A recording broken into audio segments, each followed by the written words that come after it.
But only if it responds to heat. Now, if you want to put an ice pack on, I mean, the old doctors, when someone came with a migraine, would say, tell me, would you prefer a hot pack or an ice pack for your migraine? And migraine sufferers generally split 70-30, preferring heat to 70, but a third of people with migraines actually want a cold pack. You don't use ginger for that. You use cooling remedies, which we might come on to later. Okay. My girlfriend, she drinks ginger tea all the time, almost every day. Yeah, she likes the heat. She likes the heat. Yeah. She drinks it before bed as well. It can help with sleep if that's the way it goes. I mean, people are different. And there are some people who can't take ginger at all because their stomach objects, or because it, literally heats them up too much. So they get stimulated by it. But that's where the individuality comes in. Okay, so any condition where I might be looking for heat, ginger and cinnamon. First place to go. First place to go. Yeah, you could, if you wanted to be Tex-Mex, you can take the chilies. As well. We think of them as a much more extreme version of the heating. And, remind ourselves, it was only when the Europeans discovered Americas that chilies became used over here. Can you imagine an Italian meal without tomatoes and chilies? But in the old days, there were none of those because they all came from America. But chilies were the American equivalent of ginger, used for the same purpose. So if someone comes to you and they say, Simon, when should I use chilies as a form of medication? What would you say? First of all, I don't know yet. And, if I'm dealing with someone at a distance, online or on the phone or something, and they say, what should I try? I said, the first thing to do is you figure it out. You could start with herbal teas. You are, are you? I'm going to drop it into here. Is that a bad idea? Yeah, no, go for it. But you should notice that should be quite a hot one. I will suggest that they start with herbal teas, because herbal teas are a very low dose, but they'll allow you to figure out what suits you. And you can divide, as I was hinting at earlier, old medicines were often divided into those that were more warming, that we would now call stimulating circulation, and more cooling, which we would now translate as stimulating digestion. And depending on which of those you prefer would really give me a clue. So if you were looking at warming remedies, it could be ginger tea, it could be fennel tea. That's a warming remedy, or it could be cinnamon, or any of the spices. Cardamom is one of my favorites, by the way. I use cardamom. This is the cardamom pods inside are little black seeds. Absolutely lovely taste. Do you know him? Do you know cardamom? Have you tried it? Not really, no. Oh, have a bite of that. Do I just bite the seed? Yeah, just bite into it. You don't just get a hint of the taste. In many parts of the Mideast, cardamom is one of the main flavors, things like coffee and so on.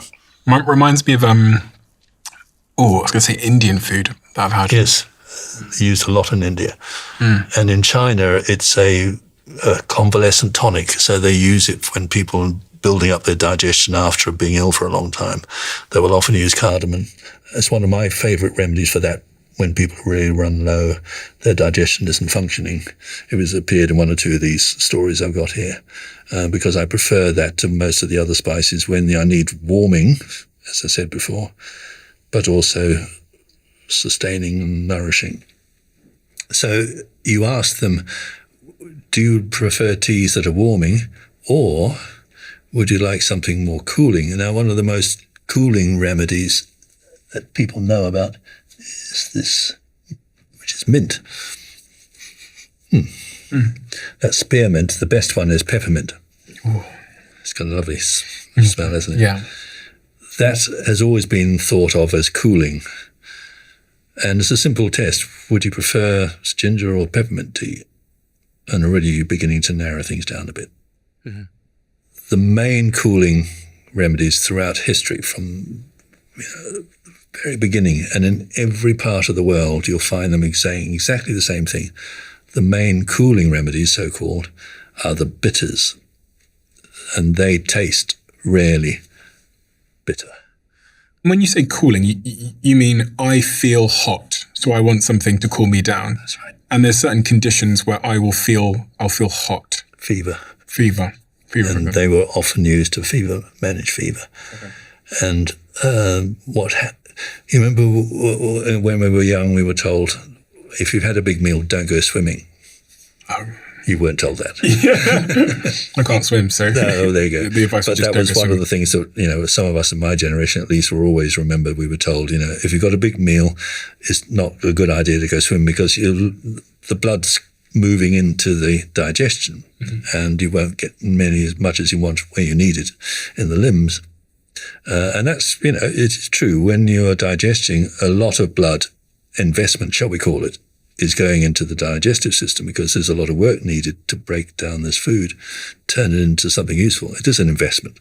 You put a lot in, get much more out. But what it means is that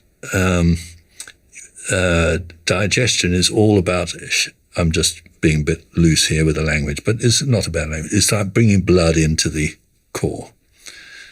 When you've got a fever, the blood's all charging around and your body temperature's going up, which is great because fever actually is a defense measure. When our body temperature rises by a couple of degrees, our white blood cells, the ones that are doing the legwork, 2 or 3 times as active. So fever is what the body uses when it needs to bring out the big guys, bring out the fight. There's a slight design problem. It's almost as though, the creator put a purposeful fault in the system because a lot of fever comes from the gut.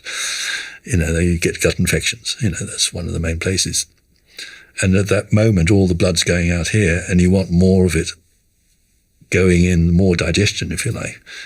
So when you take a bitter, you're actually triggering taste buds up here.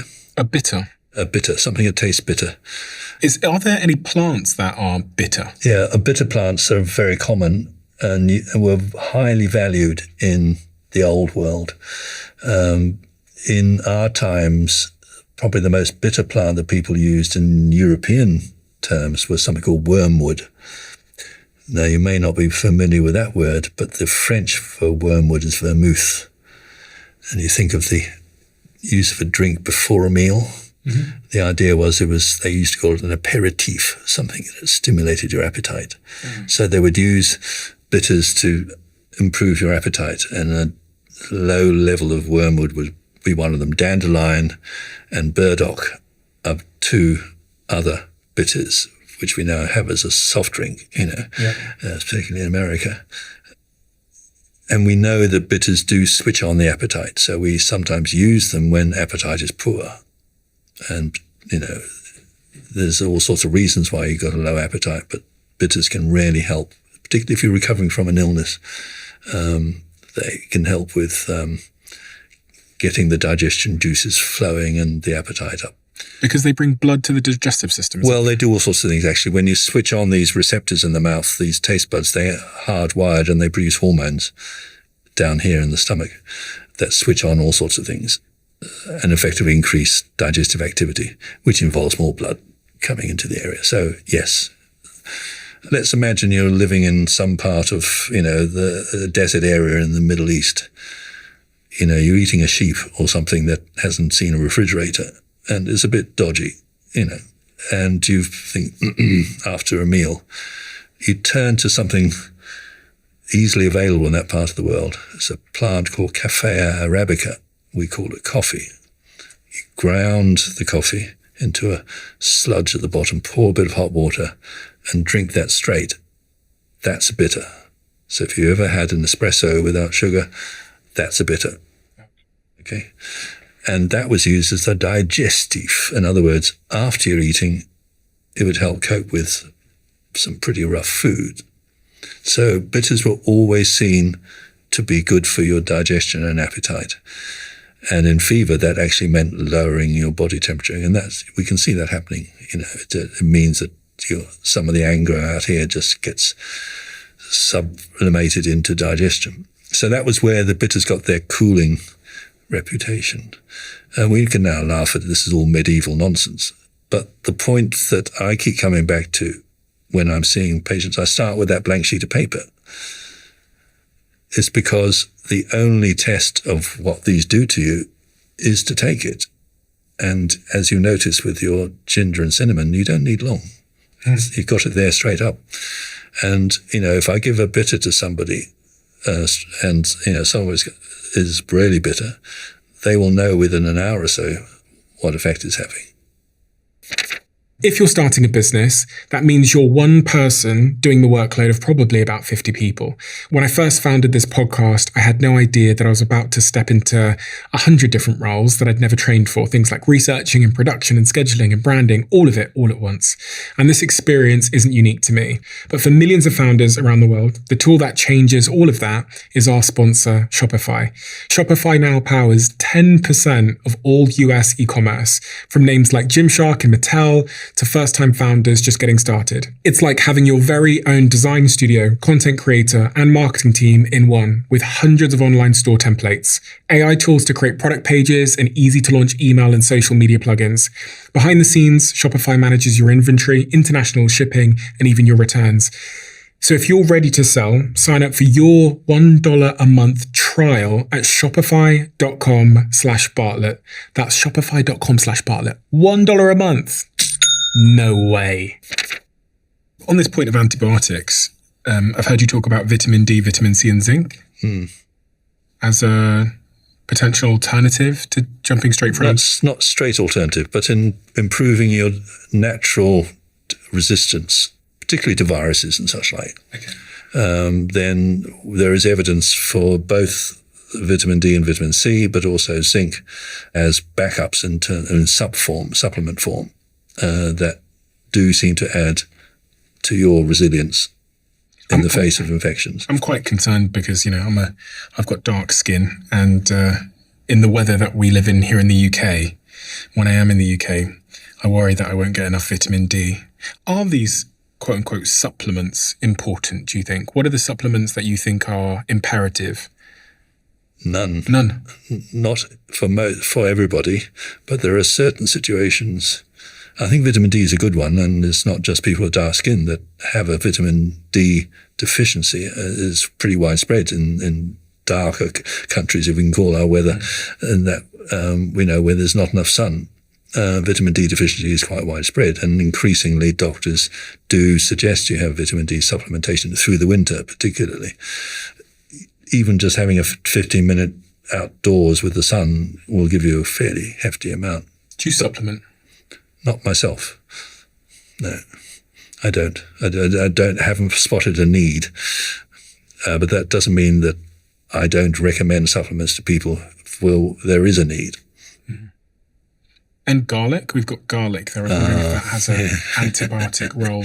Well, this is, garlic, what used to be called Russian penicillin, and after penicillin was invented, because some parts of the world, they use garlic instead of penicillin, which was hard to come by originally, and it was used in places like the First World War to avoid some of the French foot and other problems that soldiers would get in those lousy conditions.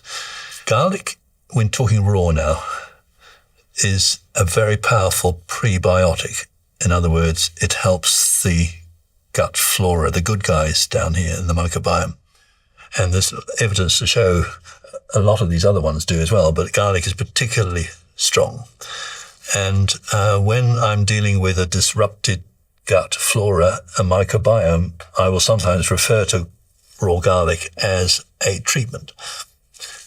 But you need to do it with a little care, because you don't want to lose too many friends. Why? What's wrong with garlic? What is it? Pungent. It's the aroma you give out afterwards. So your friends will be very polite, but they'll rather wish you hadn't. And some people find that it does upset, when they swallow. But I have a little trick, which I call the garlic intensive, which is when everything is down, the gut is in a state, you maybe got a lung infection or whatever, and there's a lot of need for, if you like, an antibiotic type of treatment. Raw garlic, what you do is and for all sorts of reasons, the Friday evening is the best time to do this because you've got the weekend ahead of you. You take one of those cloves. First of all, on that day, you haven't eaten so much, so you don't have so much on the way.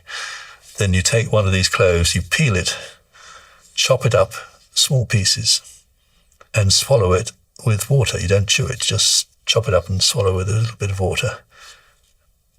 And wait for half an hour just to make sure that that's okay. Your stomach's okay to go ahead. If it is, take another clove, chop it up, swallow it. Another half hour later, take another clove. And if you start at 6 o'clock, by 10 o'clock in the evening, you've got 8 cloves inside you. 8? And what's that going to do? Well, at this point, you usually go to bed, and I would suggest you go to bed alone at this point because you're not very friendly at this point because you're oozing garlic. The aroma of garlic is coming out of all your pores. Incidentally, it's also coming out of your lungs. And, there was an old trick where you used to be able to, if you had enough garlic, breathe on a petri dish in a laboratory with various pathogens, and you could kill them just with your breath. The oil of garlic is a powerful antiseptic. But what it's doing in the lower digestion is it seems the good guys down there quite like it. But the bad guys, in the old days we had garlic was, against the devil. And it looks as though the bad guys down there don't like garlic. So just doing that over a weekend can make a big difference to the good guys in the microbiome. And if you've got a low-level gut or lung infection, that can be really helpful. But that's, something you can do at home, but you don't want to do that too often. In fact, I would suggest that 1 garlic intensive is probably enough for most people. So prebiotic effects, it has an antimicrobial properties, which is it good for pain? Called it Russian penicillin, is it? Yeah, well, it depends where the pain's coming from.